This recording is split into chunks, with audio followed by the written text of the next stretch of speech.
जैनों के मत का जो निरूपण महाप्रभु जी कर रहे थे, उसके क्रम में हमने कल इस विषय को देखा कि कैसे देहात्मवाद का खंडन महाप्रभु जी कर रहे हैं कि जीवात्मा जो है उसका परिमाण, मतलब उसकी जो साइज है वो शरीर के जितनी नहीं हो सकती है। और इस तरह उनके मत में दोष बताते हुए तीसरा जो अधिकरण है इस अध्याय, इस द्वितीय पाद का, उस महाप्रभु जी ने संपन्न किया। अब आगे जो चौथा अधिकरण आ रहा है वहां अब आगे महाप्रभु जी निरूपण करने जा रहे हैं।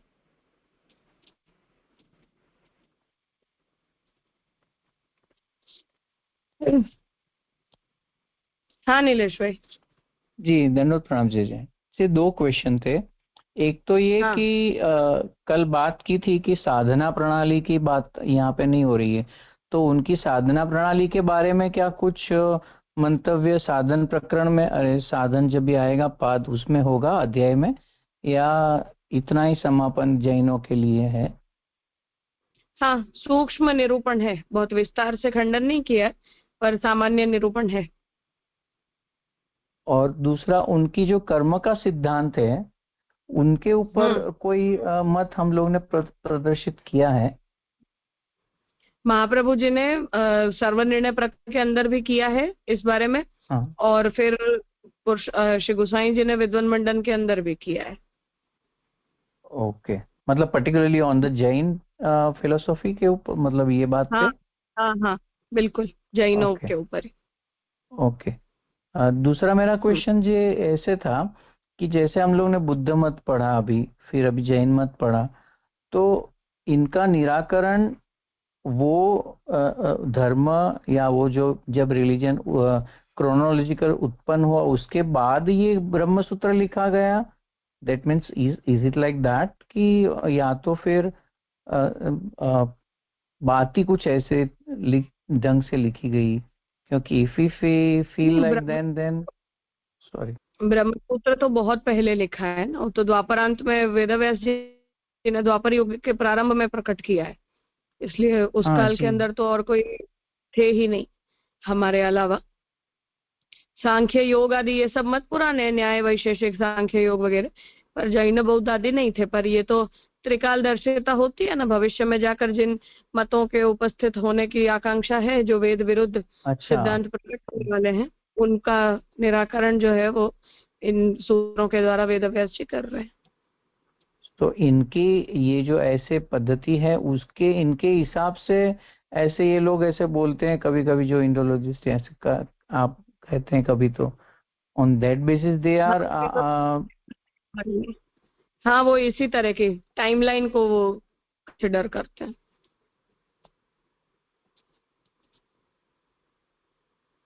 जी जी जी, स्पष्ट हुआ। Thank you. हम्म,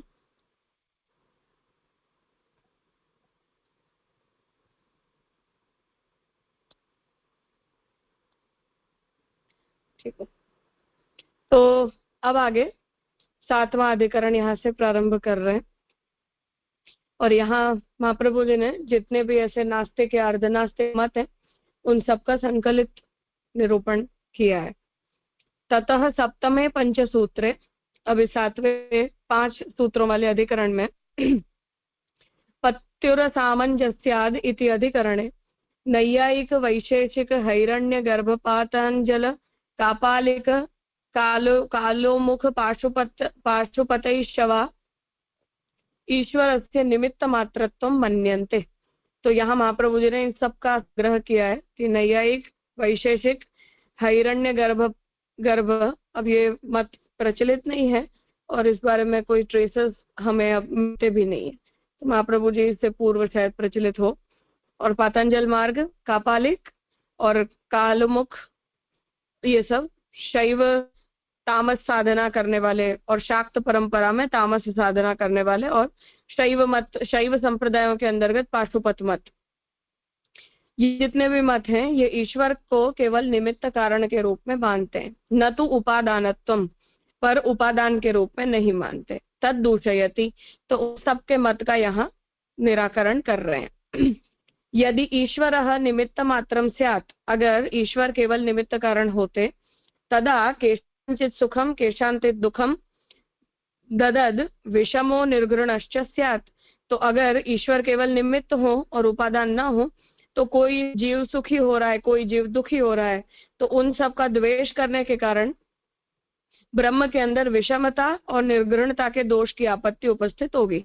तो हमने जो इस मत का निराकरण किया था कि ब्रह्म के अंदर वैषम्य निर्घृण्य दोष नहीं है, तो वो हमने उस ग्राउंड पर किया था कि क्योंकि ब्रह्म उपादान कारण होते हैं, तो प्रत्येक पदार्थ ब्रह्मात्मक होने के कारण ब्रह्म से भिन्न है ही नहीं।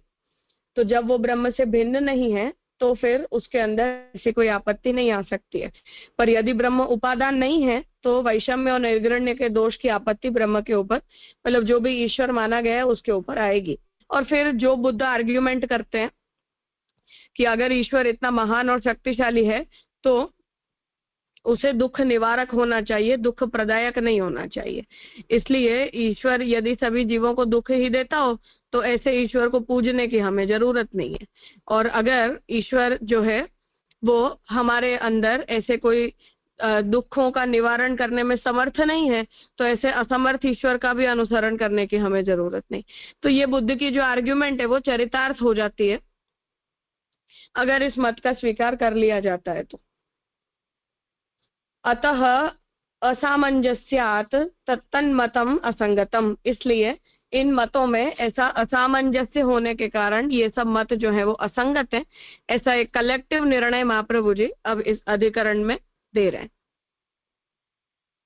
तो पत्युः असामंजस्यात्, नास्तिकों के जड़ जीव का निराकरण करके अब ईश्वर कारणवाद का निराकरण करते हैं। वैदिक सिद्धांत से अणु मात्र भी जो मत विपरीत होता है, या उसी प्रकार उससे बिल्कुल भिन्न स्वतंत्र मत होता है, वे दोनों ही मूल से ही गलत हैं। इसलिए अब तार्किकों के मत का निराकरण करते हैं। तो महाप्रभु जी यहाँ ये बात कह रहे हैं कि सर्वथा नास्तिक जैन और बौद्ध दोनों परंपराएं हैं, तो उनका निराकरण करके अब वो लोग ईश्वर का स्वीकार करते हैं, लेकिन पार्शियली करते हैं। मतलब ईश्वर को केवल निमित्त कारण मानते हैं, उपादान नहीं मानते। तो उन लोगों का जो मत है उसका अब यहाँ आगे निराकरण कर रहे हैं, क्योंकि वेद से बाह्य होना एक बात है, परंतु वेद को मानते हुए भी वेद के मत से थोड़ा सा भी अलग चलना, ये अलग बात है। इसलिए जो थोड़ा सा भी भेद यहाँ प्रकट हो रहा है, उसके अंदर यहाँ दोष जो है वो बताए।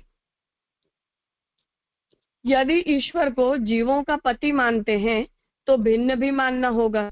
तब विषम सृष्टि करने के कारण उस ईश्वर पर निर्दयता का दोष भी घटित होगा। यदि सृष्टि की विषमता में कर्म को अपेक्षित मानते हैं, तो ईश्वरता खंडित होती है। इस प्रकार यह मत असंगत है, ईश्वर का पतित्व सिद्ध नहीं होता।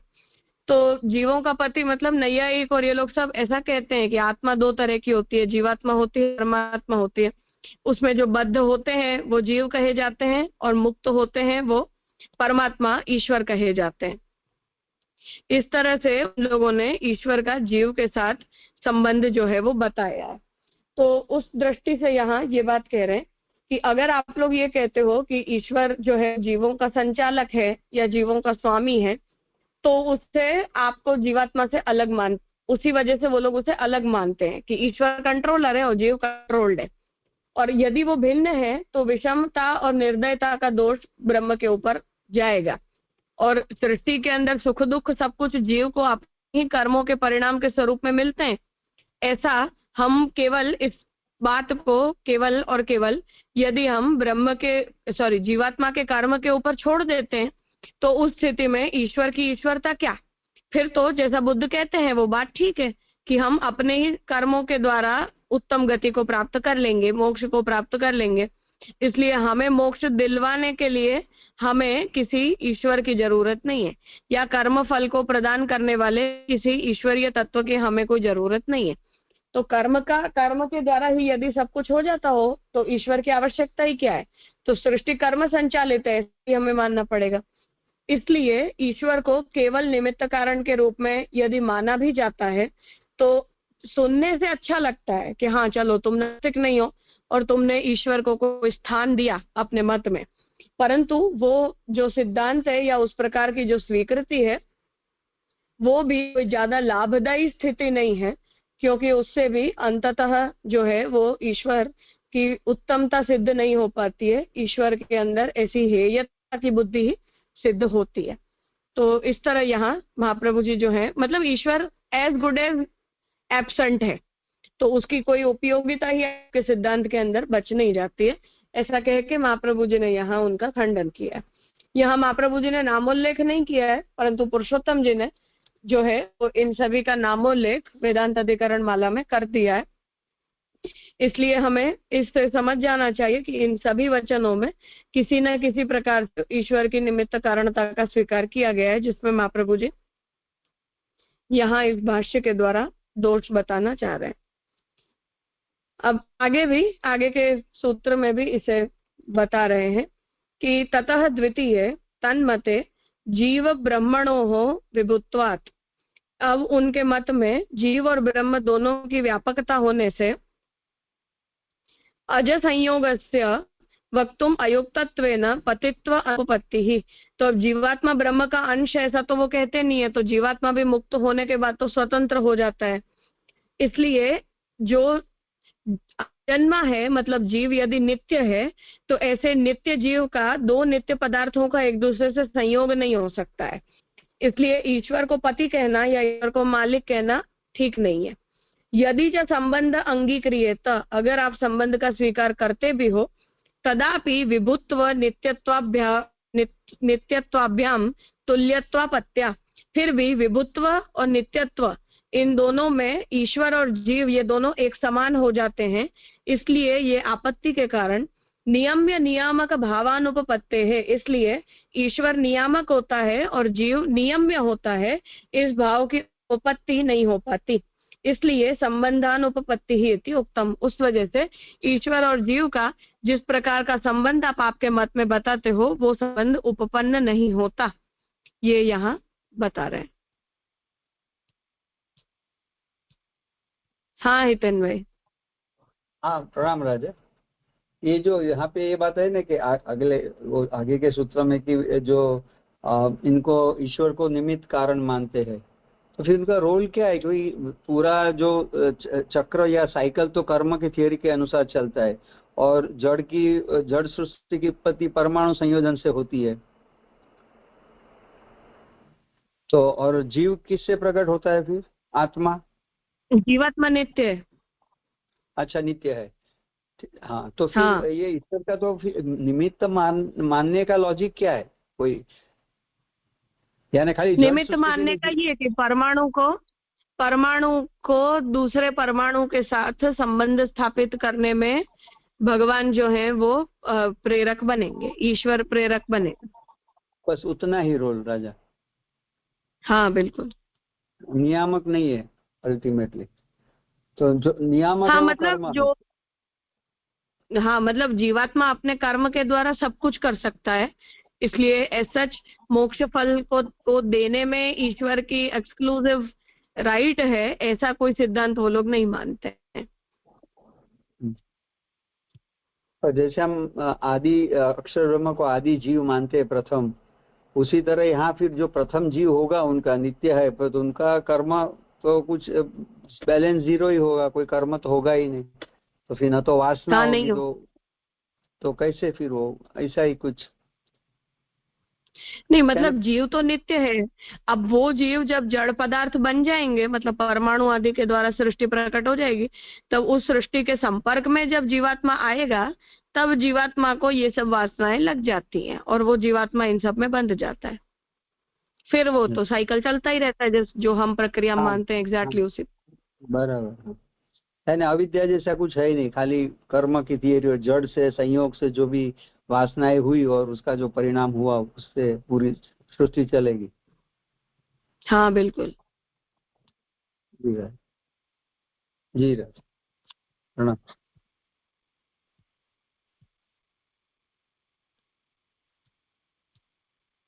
हाँ कहिए। हाँ धन्यवाद प्रणाम राजा जी। ये जो पंक्ति है ना कि यदि ईश्वर को जीवों का पति मानते हैं तो आपने बताया एक ब्रह्मात्मा है और जीवात्मा है, तो वो जो जैसे फिर ब्रह्मात्मा यानी मुक्त जीव है, वो फिर असंख्य मुक्त जीव हैं, तो वो फिर ईश्वर और मुक्त जीव उसमें डिफरेंस क्या रहा मतलब? तो मुक्त जीव और ईश्वर के अंदर वही तो महाप्रभु जी कह रहे हैं कि वस्तुतः कोई फर्क नहीं है, बच नहीं रहा है। मतलब फर्क आप चाहे न बोलो पर फर्क बच नहीं रहा है।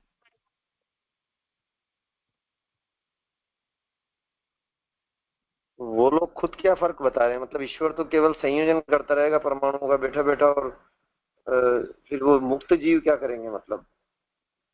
मुक्त जीव तो कुछ नहीं करते हैं ना, मुक्त जीव अपने आत्म चैतन्य के अंदर जाके स्थिर हो जाते हैं और खत्म।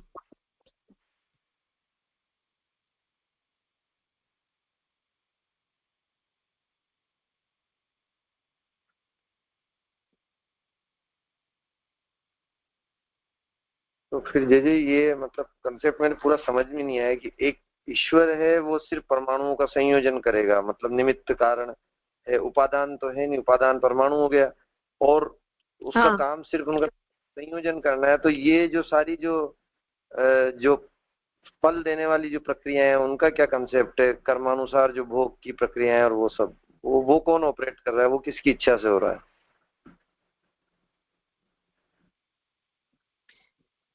मतलब परमाणुओं का संयोजन करना ये ईश्वर की इच्छा है। तो ईश्वर जब इच्छा करते हैं तो एक परमाणु दूसरे परमाणु के साथ संबंध स्थापित करते हैं और फिर वो डेवलप होते होते सृष्टि प्रकट हो जाती है। तो बस उसे फर्स्ट ऑर्डर देना ये ईश्वर का काम है। उसके बाद तो सब कुछ अपनी व्यवस्था के अनुसार हो जाता है, उसमें ईश्वर को इंटरफेयर करने की या इन्वॉल्व होने की कोई जरूरत ही नहीं पड़ती।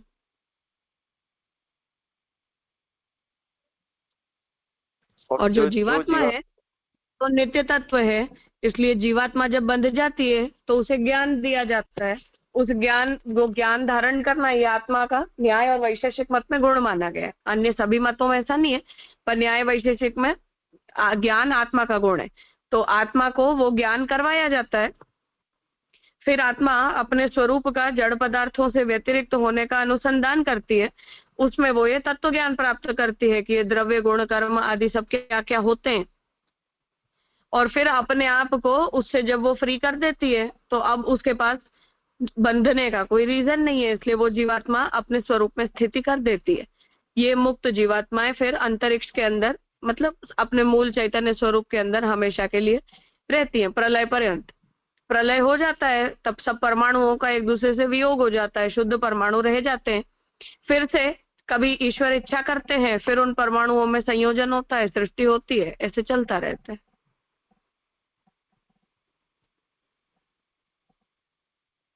तो उसमें भी जब वो जैसे आपने बताया, तो वो जो मुक्त चैतन्य सारे जो अंतरिक्ष में स्थित हो गई और जब प्रलय हो गया तो उसके बाद जब रिसाइकल स्टार्ट की गई तो वो वापस मुक्त जीवात्माएं भी ईश्वर अपनी इच्छा से इसमें इन्फ्यूज कर देते हैं एक एक जड़ के साथ में, यूं? नहीं नहीं नहीं, मुक्त जीव तो मुक्त ही रहते हैं ना, वो थोड़ी वापस आते हैं। तो नित्य जीवात्माएं तो अनंत हैं, तो वो सब ऐसे चलती रहती हैं। जो बंधे हैं, बद्ध हुए हैं, वो बद्ध जीवात्माओं को पुनः फिर द्रव्य संयोग हो जाएगा नई सृष्टि में। अच्छा अच्छा, माने वो अनंत का कंसेप्ट है बद्ध और मुक्त वाला, उसकी एटर्नल है, वो चलता ही रहेगा सिस्टम। हाँ, चलता रहेगा। हाँ जी जी, स्पष्ट हो गया। इसमें साधना में जी ये मतलब ये जो सबका ज्ञान मत आपने नहीं है। हाँ, महाप्रभु जी ने निमित्त कारणता में सबका संकलन किया है। ये प्रोसीजर सिर्फ न्याय वैशेषिक में है। बुद्ध का मत अलग है और ये पाशुपतों का भी अलग है। अच्छा अच्छा, जी जी जी, स्पष्ट हो गया, प्रणाम। बुद्ध क्या, सॉरी, पतंजलि। बुद्ध की बात नहीं है, पतंजलि। तो जी जी, ये पतंजलि और जो अपन अष्टांग योग वाले पतंजलि है, वो कुछ डिफरेंस है उसमें या? एक ही है, एक ही है, उन्हीं की बात हो रही। तो जी जी, वो योग मार्ग भी जो अपन आज की तारीख में जो अपन देख रहे हैं वो योग ये अलग है उससे? अभी जो योग मार्ग चल रहा है वो तो ड्रामा चल रहा है ना, वो योग थोड़ी चल रहा है। अभी तो जो कुछ भी चल रहा है वो तो सिर्फ कसरत होती है, वो योग मार्ग थोड़ी है। उसका अनुसरण करने वाले किसी भी जीव को मोक्ष प्राप्त करने की आकांक्षा थोड़ी ना होती। हाँ नहीं, जैसे वो बात बराबर सच्ची है, पर जैसे ये जो योग का मतलब जो अपन अष्टांग योग पढ़ रहे हैं, तो क्या ये वैदिक सम्मत नहीं है? जो क्योंकि यहाँ जिस हिसाब से अपन देख रहे हैं वो महाप्रभु जी ने इसीलिए बालबोध में ये स्पष्ट किया है कि सेश्वर सांख्य का अनुसरण करते हुए अष्टांग योग का अनुसरण किया जाएगा तो मोक्ष होगा। जो ये निमित्त कारणता का स्वीकार किया गया है, इस पद्धति से यदि मोक्ष मार्ग का मतलब अष्टांग योग पद्धति का अनुसरण किया जाएगा तो उससे मोक्ष नहीं होगा। तो सांख्य सिद्धांत जो है वही उसी का एज इट इज स्वीकार प्रकृति पुरुष वाली प्रक्रिया से पतंजलि ऋषि ने भी पतंजलि योग सूत्र के अंदर किया है। केवल उस निरीश्वर सांख्य के अंदर इतना एडिशन है कि प्रकृति और पुरुष का संयोग ईश्वर करवाते हैं। तो इसीलिए महाप्रभु जी ने अबाह्यतः पद का वहां प्रयोग किया है कि जो सांख्य वेद बाह्य न हो उसी से मोक्ष होगा, और जो योग भी वेद बाह्य न हो उसी से मोक्ष होगा। इसलिए तत्व सिद्धांत के विषय में योगी को यदि स्पष्टता है और वो अष्टांग योग मार्ग का अनुसरण सेश्वर सांख्य का सिद्धांत जानकर करता है तो उससे मुक्ति मिल जाएगी। पर ऋषि पतंजलि का इन पर्सन जो मत है वो सेश्वर सांख्य का अनुसरण करने वाला नहीं है, पर मोक्ष निमित्त कारणता के रूप में ईश्वर का स्वीकार वो योग सूत्र में करते हैं। हाँ जी, स्पष्ट हो गया। माने यहाँ पे जो जिसकी बात चल रही है वो स्वतंत्र जो मत है, माने सेश्वर सांख्य से पृथक जो पतंजल का स्वतंत्र मत है, वहाँ उसकी बात चल रही है। हाँ जी जी जी, बिल्कुल स्पष्ट हो गया। प्रणाम। जी, ये सब मत तो फिर द्वैतवादी हो गए। हाँ 100%। ओके, और ऑलमोस्ट सब लोग की अपनी अपनी मेथड्स या ज्ञान मार्ग या योग मार्ग ऐसे ही होगा, या फिर वो लोग उपासना वगैरह भी करते हैं? मतलब यहाँ जितने गिना है उसकी मैं जिस इन दैट कॉन्टेक्स्ट पूछ रहा हूँ। शैव तो डेफिनेटली उपासना करते हैं, और न्याय वैशेषिक भी अपने यहाँ पंचदेवोपासन का जो क्रम है इससे तो एक्सक्लूडेड कोई भी नहीं था। एक राक्षस भी पंचदेवोपासन न करता हो ऐसा अपने यहाँ कोई नहीं था, कभी भी नहीं था। और योग सूत्र के अंदर भी जैसे अष्टांग योग है उस तरह क्रिया योग कंपलसरी है, और क्रिया योग के अंदर ईश्वर प्रणिधान ही धर्म होता है। तो दैट इज टू साइमल्टेनियसली उनको करना है, योग जो अष्टांग भी करना है और साइमल्टेनियस नहीं है वो हमारी लाइफस्टाइल का नहाने धोने खाने पीने और सोने जितना एसेंशियल पार्ट है। इसलिए उस बारे में किसी को कुछ भी कहने की जरूरत ही नहीं है। जो हम करेंगे वो एडिशनल करेंगे, बाकी जो हमारी डेली लाइफस्टाइल का पार्ट है वो स्नान संध्या जप होम स्वाध्याय पितृतर्पण ईश्वर प्रणिधान गोग्रास अतिथि सत्कार, ये हमारी डेली लाइफस्टाइल है। और ऐसा सोच भी नहीं सकते हैं कि वो कोई न करता हो, तो चाहे वो कापालिक ही क्यों न हो, चाहे वो व्यक्ति जो है वो तंत्र मार्ग का अनुसरण करने वाला ही क्यों न हो, पर देवोपासन के बिना का कोई व्यक्ति भारतवर्ष में हो सकता है ऐसी कोई कल्पना अपने यहाँ कभी थी ही नहीं। और वो भी मंदिर वाला देवोपासन नहीं, नित्य देवोपासन अपने घर में जैसे हम सभी लोग सेवा करते हैं उस तरह से। अच्छा, एडिशनली कुछ कहने के लिए है ही नहीं, हर किसी को करना ही करना है, चाहे उससे तुम्हें मोक्ष चाहिए चाहे तुम्हें ना चाहिए। तो बस वो पंचदेवोपासन एकनिष्ठ देवोपासन हो जाती है कोई संप्रदाय वाला व्यक्ति है तो। और यदि संप्रदाय का अनुसरण नहीं कर रहा है, सामान्य न्याय वैशेषिक है, सांख्य योगी है, मीमांसक है, या उन मार्गों से मुक्ति प्राप्त करने वाला कोई व्यक्ति है, तो वो व्यक्ति के लाइफस्टाइल में कुछ तत्व सिद्धांत को लेकर चेंजेस हो जाते हैं। पंचदेवोपासन के स्थान पर एक देवोपासन होने लग जाता है, पर अदर देन दैट सर्वथा ईश्वर प्रणिधान बिना का कोई साधक अपने यहाँ कभी होता ही नहीं था। थियोरिटिकली इम्पॉसिबल है, कंडीशन ही है। मतलब पूरा यू टर्न हो गया अपने यहाँ से जो कुछ भी था बचा ही नहीं, बात है। हाँ, हमारे वहां तो कभी ऐसा कोई था ही नहीं, और इसमें कुछ ऐसा किसी को कहना पड़े ऐसा भी कभी किसी को नहीं लगता था कि ये कहने की जरूरत भी है, टू बी अंडरस्टूड है। हम नैयायिक को भोजन करना है ऐसा कहने की थोड़ी जरूरत होती है, तुम्हें नहाना है ऐसा कहने की थोड़ी जरूरत होती है, रोज का काम है, सब करते हैं तो तुम्हें भी करना है। इतना नॉर्मली लोग समझते थे इन चीजों।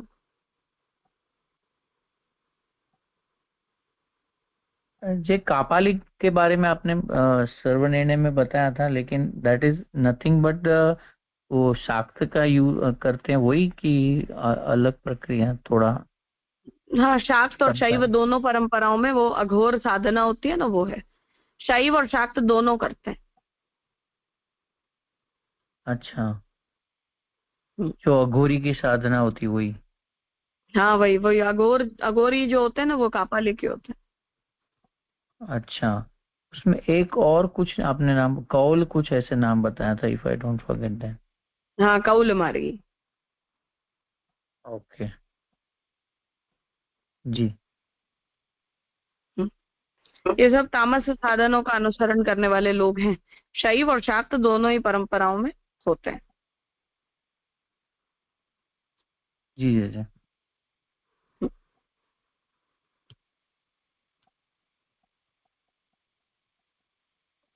जी जी, ये मतलब तंत्र सम्मत प्रक्रिया है क्या, या नहीं है कापालिक और शिव वाली?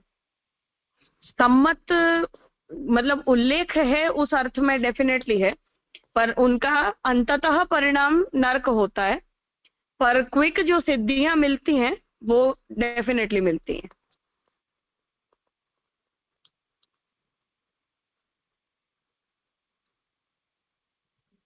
मोक्षदायक जी मतलब साधन है ऐसा तो तंत्र भी नहीं कहता है। तो तंत्र भी यही कहता है कि इतनी तामस साधनों के परिणाम स्वरूप अधोगति होती है। फिर अधोगति के बाद जब शुद्ध होके वापस आते हैं तो अच्छे किसी मार्ग के अंदर उनका प्रवेश हो सकता है, यदि वो तामसता निवृत्त हो जाती है तो। पर उसके अलावा ये जो कुछ भी है वो हमारे वहाँ सिद्धियां प्राप्त करने के लिए हैं। जल्दी फल मिले, किसी को चाहिए कि हाँ अर्थ सिद्धि हो जाए, काम पूर्ति हो जाए और तुरंत हो जाए समय लिए बिना। तो तुरंत तुरंत जिन लोगों को चाहिए हो उन लोगों को ये वो लोग ऐसे सब मार्गों का अनुसरण करते हैं।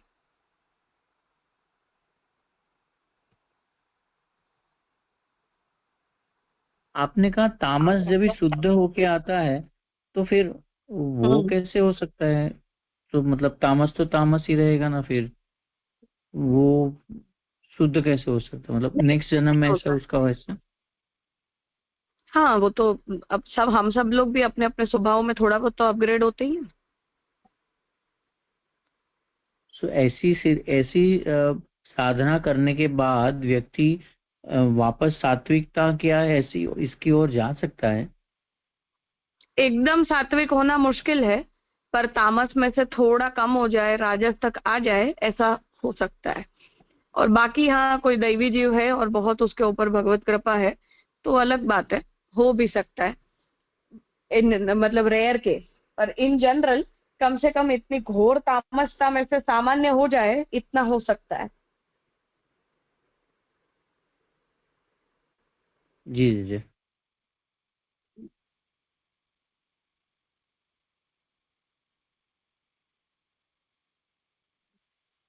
जी जी, मैं ये भी जानना चाह रहा था कि जैसे तंत्र के जो दो वेद हैं, दक्षिण तंत्र और वाम तंत्र, तो इनमें बेसिकली डिफरेंस क्या है? और जो हम देख रहे हैं वाम तंत्र में उल्लेखित। सात्विक उपासना पद्धति और तामस उपासना पद्धति।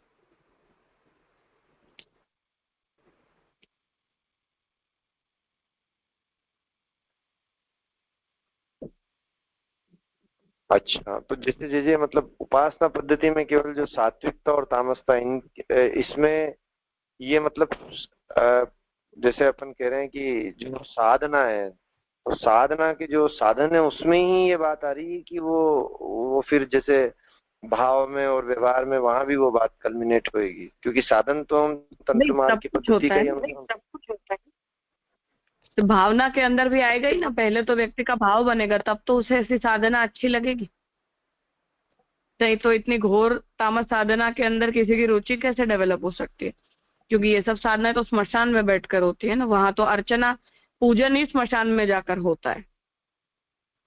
तो शव के ऊपर बैठकर तो वो लोग ध्यान करते हैं। तो इतनी घोर साधना करने के लिए उस प्रकार क्या भाव है या इतनी ज्यादा फलाकांक्षा है, तभी तो आदमी ऐसे ऐसे मार्गों में प्रवृत्ति करेगा ना, नहीं तो क्यों करेगा।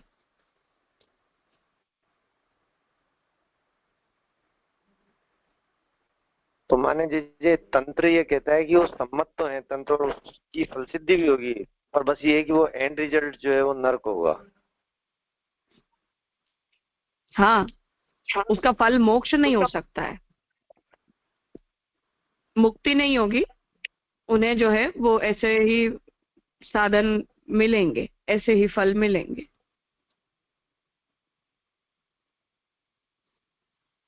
अभी भी ये मार्ग अभी भी मतलब इतने प्रचलित है क्या? बहुत बहुत ज्यादा, खूब प्रचलित है।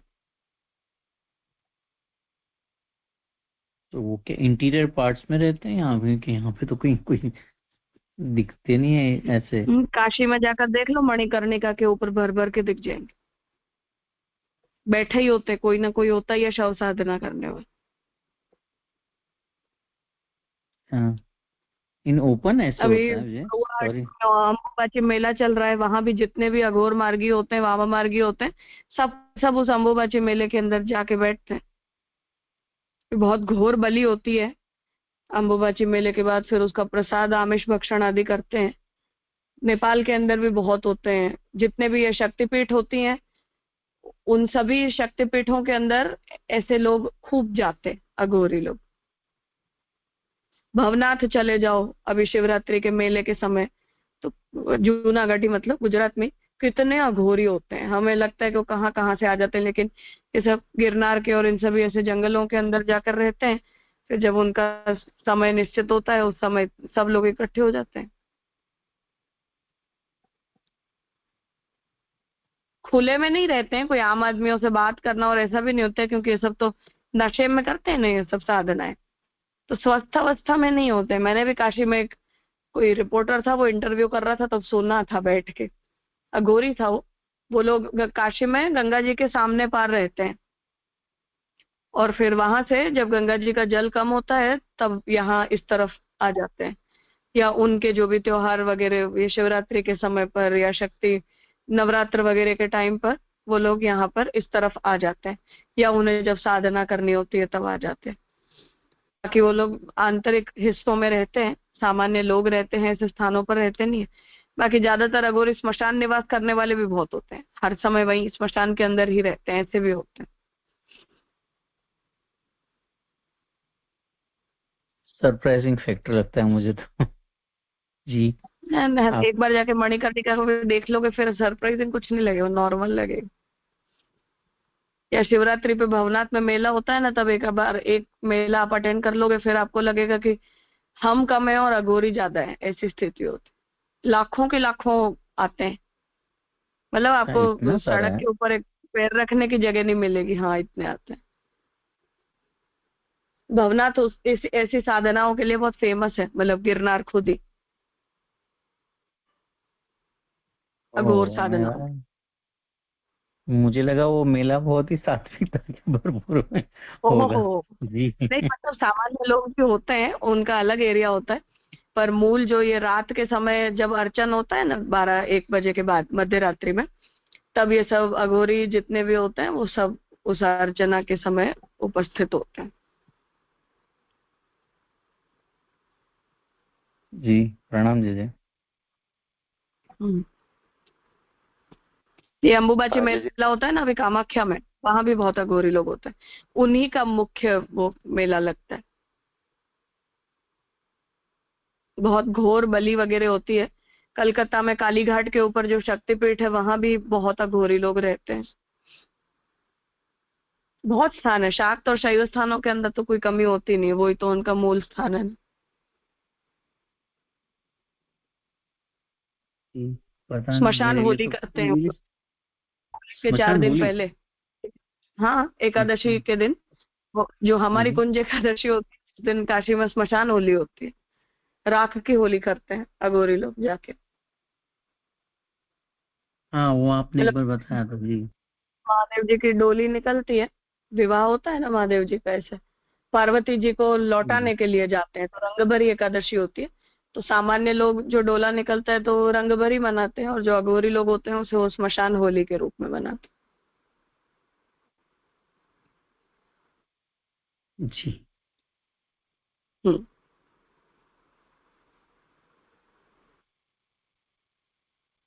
तंत्र सम्मत है ये सारी प्रक्रियाएं, पर ये सब ऐसी क्विक सिद्धियों के लिए होती है कि इतनी तामस साधना करने से उनमें कुछ जल्दी जल्दी उन्हें ऐसी सिद्धियां प्राप्त हो जाती हैं, वो क्षणिक होती हैं।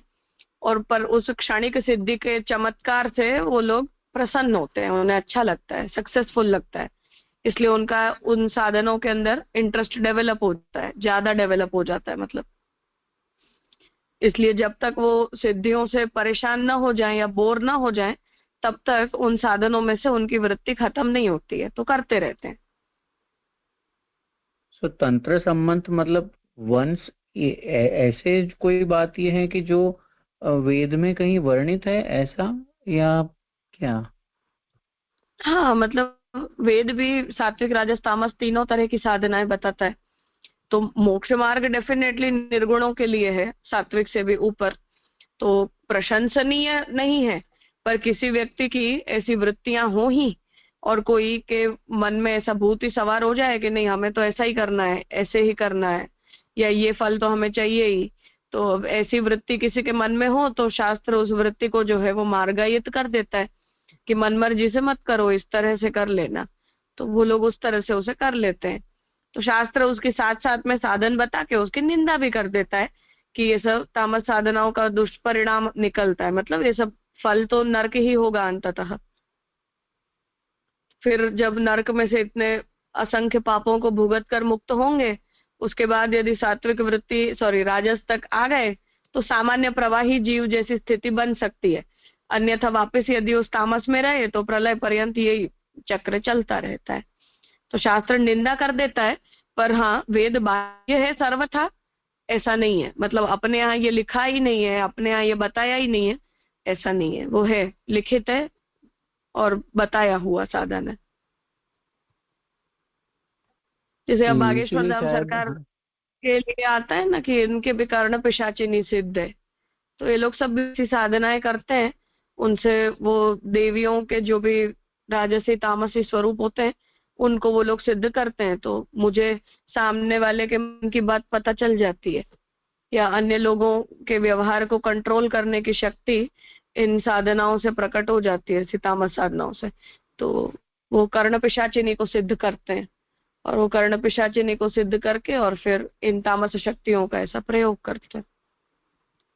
तो उन्हें वो चमत्कृति फील होती है कि हमें हमें कैसा, हम एकदम मैजिकल एक्सपीरियंस होता है, और वो जो क्विक सिद्धि मिलती है कि तुरंत तुरंत हमें फल मिल गया, उससे उनका इंटरेस्ट ज्यादा डेवलप हो जाता है। ये होता है जनरली जो प्रोसीजर है उसमें। इसीलिए शायद हम लोग ने उद्धव गीता में पढ़ा था, वहाँ जे ठाकुर जी ने कंडेम किया था कि ये सब करोगे लेकिन दैट्स नॉट राइट। वो सिद्धि की प्रकरण पूरी आई थी। इफ वो सिद्धियां जो है वो योग मार्गीय सिद्धियां योग बताई मार्ग थी, की है। अणिमा। हाँ हाँ हाँ, जी। वो तामस हाँ, साधनों को भगवान ने वहां संकलन नहीं किया, वो तो सात्विक हाँ, सिद्धियां है, पर मोक्ष में तो उसमें भी बाधक ही ऐसा है। किया ना। हाँ, हाँ हाँ, क्योंकि सिद्धि जो भी है वो तो परिणाम तो पुण्य का है ना। तो आप सिद्धि को जी। अगर एंजॉय कर रहे हो तो उससे साधन क्षय तो होता ही है, कि मैंने इतने साधन किए, उससे मैंने वो सिद्धि को फल के रूप में प्राप्त किया। अब वो कुछ समय के लिए आपको सिद्धि मिली, खत्म हो गई, फिर आप नया साधन करो, फिर आपको मिलेगा। तो मोक्ष जिसे चाहिए उसके लिए तो सात्विक सिद्धियां भी बाधक है। जैसे हमारे लिए तो स्वर्ग फल भी बाधक ही साबित होगा, पुण्य कर्म भी बाधक ही साबित होगा, उस तरह से। तो वहां भगवान ने उनका संकलन किया है। और इन तामस साधनाओं का तो तंत्र मार्ग, वाम मार्गीय जो तंत्र है वो खुद ही उनका निषेध कर देता है कि ये सब कोई अच्छी प्रक्रिया नहीं है। पर किसी जीव से रहा नहीं जाता है और उसे ये चाहिए ही चाहिए, तो वो आज जैसे हम देखते हैं कि चोरी कर ली ना, डकैती कर ली, किसी को मार दिया, किसी को जला दिया, तो इस तरह से मत करो। अर्थाकांक्षा है, काम भोग की आकांक्षा है, तो इन प्रक्रियाओं से कर लो। ऐसे मार्गायित किया जाता है। बाकी प्रशंसनीय स्थिति वाली कोई बात नहीं है उसमें।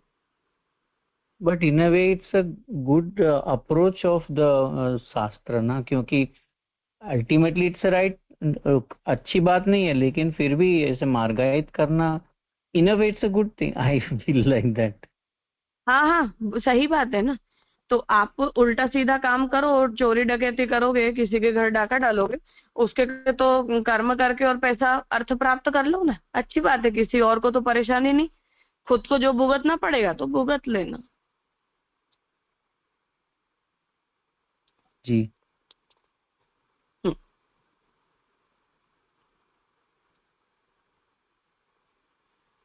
जी जी, इसमें बस एक बात और रहेगी कि जैसे हम भी क्या है कि तंत्र से साधना इनकॉर्पोरेट कर रहे हैं और सेवा प्रणाली में भी बहुत सारी चीजें तंत्र से आई हैं, तो ये सात्विक तंत्र से आई हैं फिर ऐसा समझे, मतलब दक्षिण तंत्र से।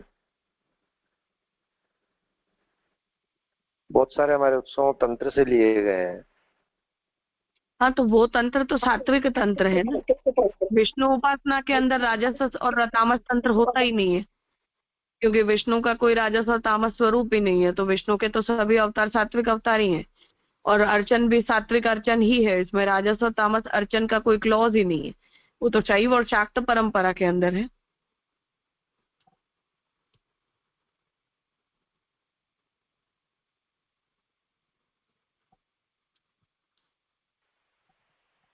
तो मैं जो अच्छा, स्पष्ट तो करना जैसे चाह रही थी ये था कि अब जो सब लोग ये कहते हैं ना कि ये सब निषिद्ध है और बाहर से आ गया है या ये लोग बिगड़े हुए हैं, तो ऐसा नहीं है। अपना शास्त्र इन चीजों को बताता है, पर उसका अपना एक प्रयोजन है, उसे हमें समझ लेना चाहिए। तो शास्त्र निषिद्ध क्रियाएं नहीं है, इनमें से कुछ भी विहित है डेफिनेटली।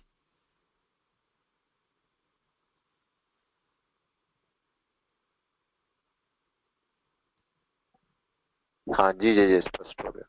प्रणाम। हम्म।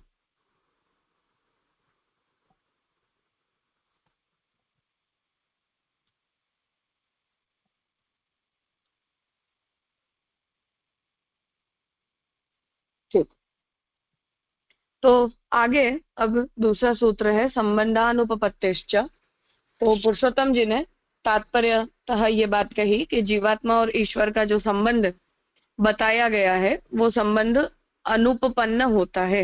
ये सूत्र का तात्पर्य। जीव और ब्रह्म को विभु मानते हो तो वह अज सिद्ध होते हैं।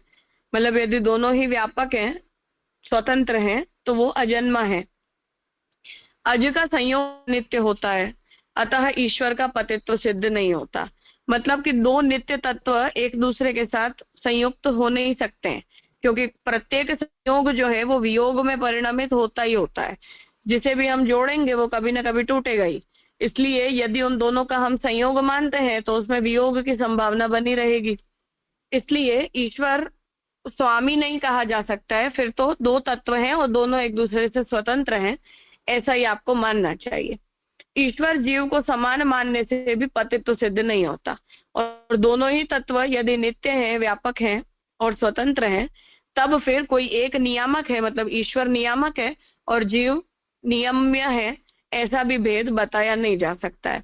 इसलिए ओवरऑल तात्पर्य ये कि ईश्वर को निमित्त कारण कहना कोई यूजफुल जेस्चर साबित नहीं हो रहा है, ये स्थिति बन रही है। अब तीसरे सूत्र से फिर इसमें दोष उपस्थित कर रहे हैं कि ततः तृतीये ईश्वरः शरीरम किंचित आधारम च अधिष्ठाय करोति तद्विना वा। कि अब प्रश्न है कि ईश्वर को जब शरीर धारण करेगा, ईश्वर मतलब अवतरित होगा, हमारे सामने आएगा, तब वो किसी आधार का उपयोग करेगा या उसे किसी आधार की जरूरत नहीं पड़ेगी। यदि आधार का उपयोग उसे करना है तो आद्य तन नित्यम अनित्यम। तो अब वो यदि आधार का उपयोग कर रहा है तब आप ऐसे ईश्वर को नित्य मानोगे या अनित्य मानोगे। आद्य परमाणु पुंज रूपस्य कार्य निर्वाहकत्वम अवयवित्वा भावात्। और जो नैयायिक और वैशेषिक ये कहते हैं कि परमाणुओं का संयोजन करवाने का काम जो है वो ईश्वर करते हैं, तो उस स्थिति में ईश्वर के पास हाथ, पांव, आंख, नाक, कान आदि इंद्रियों की तरह कुछ अवयव होते हैं या नहीं होते हैं। यदि वो शरीर के रूप में अवयवों को धारण करता है तो शरीर के रूप में धारण किए गए वो अवयव जो परमाणु हैं उन्हीं से बने हुए होते हैं या अलग होते हैं। द्वितीय तो जन्यत्वम, और दूसरी स्थिति में अगर उसे अधिष्ठान की जरूरत पड़ रही है, ऐसा अगर आप कहते हो, तब फिर ईश्वर अजन्मा नहीं रहा, वो जन्य हो गया। तथा सति तत्कर्तुः निर्वक्तुम अशक्यत्वात् अनवस्थापत्तिः, और उस स्थिति में ईश्वर को कौन उत्पन्न करेगा, ऐसा अगर हम प्रश्न पूछते हैं कि ईश्वर का कर्ता कौन है, तो वो अनवस्था दोष आएगा। मतलब जिसे भी हम कर्ता कहेंगे उसका भी कर्ता कौन है, फिर उसका भी कर्ता कौन है, तो वो तो कोई अंत पर कोई भी कंक्लूजन के ऊपर पहुंच ही नहीं सकती है बात। अथ अशरीर एव करोति मतम, इसीलिए मानना तो यही पड़ेगा कि ईश्वर बिना शरीर के ही सब कुछ करते हैं। तदा तो मुक्तानाम इव तस्यापि कर्तृत्वानुपपत्ति, अब तो फिर उस स्थिति में जैसे मुक्त जीवात्माएं शरीर के बिना कुछ भी कर पाने में सक्षम नहीं होती हैं, उस तरह भी ईश्वर के अंदर कर्तृत्व उपपन्न नहीं हो सकता है। अतः अधिष्ठानानुपपत्त्या तन्मतम असंगतम, इसलिए अधिष्ठान की अनुपपत्ति होने के कारण ईश्वर को निमित्त कारण मानने वाले सभी मत असंगत सिद्ध होते हैं। तो उसे महाप्रभु जी अब यहाँ भाष्य में बता रहे हैं, अधिष्ठान अनुपपत्तिश्च, अधिष्ठान का अधिष्ठान भी अनुपपन्न होता होने से यदि उस ईश्वर की जगत के कर्ता के रूप में कल्पना करते हो तो लौकिक कर्ता की तरह ही कर सकते हो। तो यहाँ ये बात कह रहे हैं कि अगर हम ईश्वर को जगत के कर्ता के रूप में मानते हैं तो लौकिक कर्ता की तरह ही हमें उसे कहना पड़ेगा, जैसे हम कुछ कुछ काम करते हैं उस तरह से वह भी अधिष्ठित होकर ही कुछ कर सकता है। इसलिए ईश्वर में भी अधिष्ठान स्वीकारना होगा, उसकी कल्पना में फिर मत विरोध और अनवस्था दोष होगा।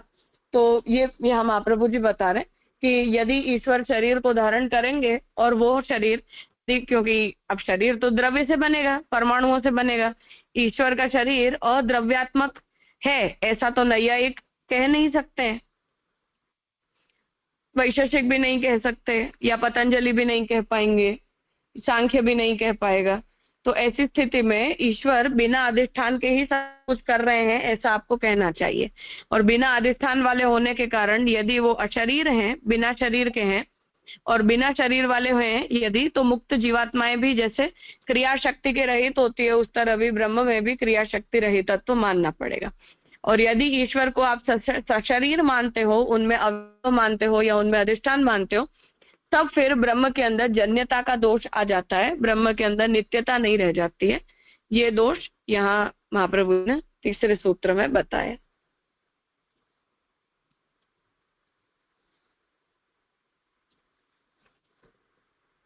कुछ पूछना है?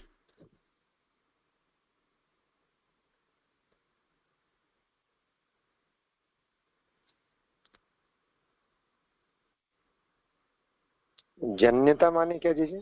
माने हाँ राधा, दंडवत प्रणाम। मतलब पैदा हुआ होना, क्योंकि परमाणु से जन्य यदि ईश्वर का शरीर है ऐसा कह रहे हैं, तो परमाणु जन्य होने पर तो प्रागभाव भी तो मानेंगे ना वो लोग, नैयायिकों के सिद्धांत के हिसाब से। और प्रागभाव मानेंगे हम जैसों की तरह, तब तो फिर ईश्वर जो है वो जन्य सिद्ध हुए, अजन्य सिद्ध, नित्य सिद्ध नहीं हुए।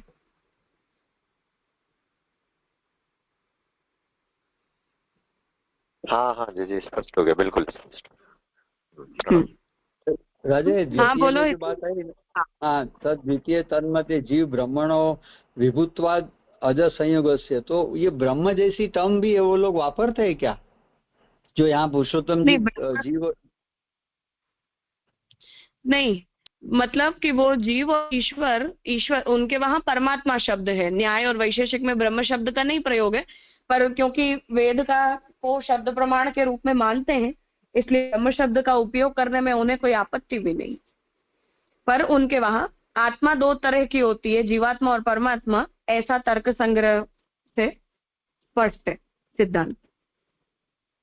तो जो बद्ध होती है वो जीवात्मा कही जाती है और अपरिच्छिन्न होती है वो परमात्मा कहे जाते हैं, ऐसे वो लोग मानते हैं। पर ब्रह्म शब्द का प्रयोग करने में न्याय, वैशेषिक, पतंजलि, इनमें से किसी को कोई आपत्ति नहीं है क्योंकि शब्द प्रमाण में वेद राशि का शब्द प्रमाण के रूप में स्वीकार तो तीनों ही करते हैं। पतंजलि ने भी प्रत्यक्ष, अनुमान और शब्द तीनों को प्रमाण के रूप में माना है। तो शब्द में आगम और निगम दोनों प्रमाणतया पतंजलि के द्वारा स्वीकृति है। और फिर नित्यता से वो लोग विभुता कहते हैं, यानी व्यापकता कह रहे। हाँ, क्योंकि जो कोई भी तत्व नित्य है तो नित्यता काल से अपरिच्छिन्न होना तो द्योतित करती है ना। तो देश काल और रूप से अगर आप अपरिच्छिन्न हो तो वो व्यापकता ही हुई। Okay okay. हाँ बोलो अचल। राजा, इसमें ये समझने आए अज का संयोग अनित्य होता है, तो अगर जैसे जीव और ब्रह्म अगर पहले से हैं तो उनका संयोग, ये बात समझ नहीं आई। मतलब कि जीव और ब्रह्म दोनों नित्य तत्व हैं। नित्य तत्व होने के बाद भी यदि उन दोनों का एक दूसरे के साथ संयोग होता है तो संयोग हो जाने पर तो जो भी पदार्थ का संयोग होता है वो पदार्थ का वियोग भी होता है। तो संयोग के साथ अगर वियोग होना ही होना है तब तो फिर वो संयोग न होने जैसा ही हुआ ना। मतलब तो संयोग नित्यता हो रहा है, संयोग ऐसा के वो कारण कह रहे हैं नित्यता। क्या? हाँ मानते हैं ना, वो नियम ऐसा, में नियामक भाव संयोग ही तो होता है। अच्छा जी रिलेशन तो है ना एक तरह का। जी जी जी जी राजा, ठीक।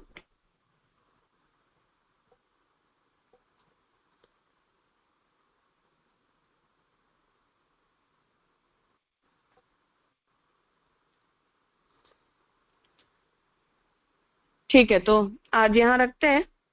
आगे के सूत्रों को हम नेक्स्ट सेशन में कंटिन्यू करें।